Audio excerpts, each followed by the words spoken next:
Let's create a radio button with checked CSS styling. Right now, they're unchecked, and if I select on yes, you can see it becomes green. And if I select no, now this one becomes green. So let's take a look how to do this.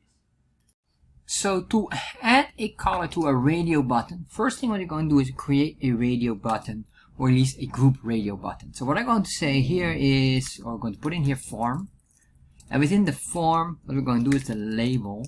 We want to make sure that it's nested within the label, so it will be fully clickable no matter where you click within that label.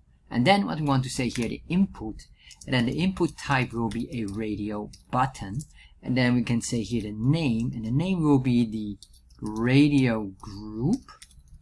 So we have a group matching with that, and finally you have a value, let's say value, this will be yes. There we are, and I'm going to put a space, say yes. So once I have this, I'm going to copy this, and I'm going to add up here another one and say here will be the value of no, and this will be equal to no. Let's save that, refresh, and now if I select one or the other, it works nicely. To make it more nicer, I'm just going to put in a break here, save, there we are. Alright, so now we have this here as you can see.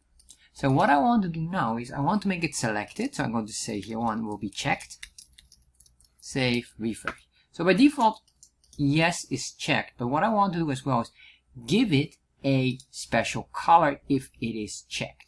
So what I'm going to do here then is, of course, use some CSS styling. So first of all, I want to say here the input, and I'm going to pinpoint specifically the type input will be equal to the radio. So basically we're using the input here, and I have the attribute of type name radio.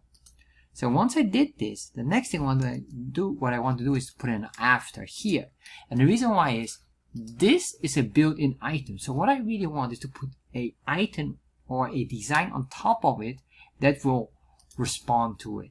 So this is very important. And the reason why after is because after this has been drawn, we draw our own custom.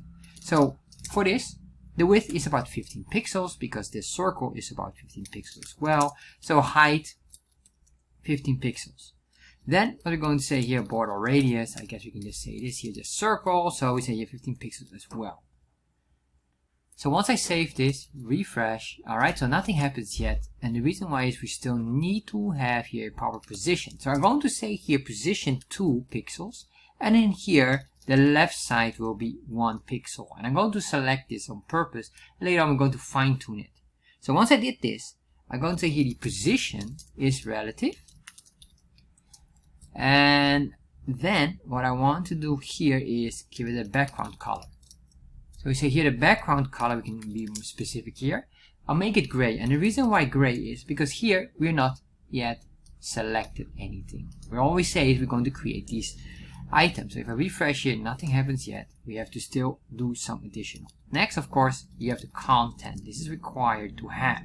Even though it's just blank, we have to have this because of the after. So once we did this, the next thing I'm going to say here display, and this we will say here an inline block. And then we're going to say here visibility, and this will be visible. We want to make sure that this is always shown.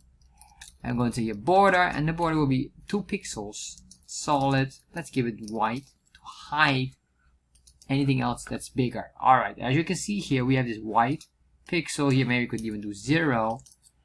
As you can see, that would work as well. However, what I want to do is I want to push it up. And you can see here the circle slightly bigger on purpose. The top here is exactly 2 pixels. So since this is relative to the div that we're in, I want to make sure that it goes up. So I'm going to say here -2. There we are. And as you can see here, then we can go to the right.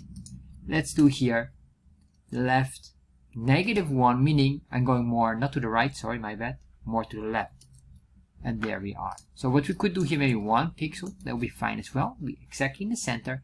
Now what I want to do is when I select an item, right now it is selected but you don't see it, and that's a problem because you can see here yes has been checked. If I refresh, you don't see the difference. So what we're going to do now, just here above, we're going to say here, we're just going to grab this again. I'm going to put that in here, but now there's another condition.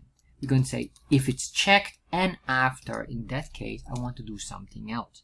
What I want to do is I'm going to say here the background color will be equal to green. You can say even background instead of background color, doesn't matter. So now it is checked. If I click on this, click on here, one is checked and the other one is unchecked.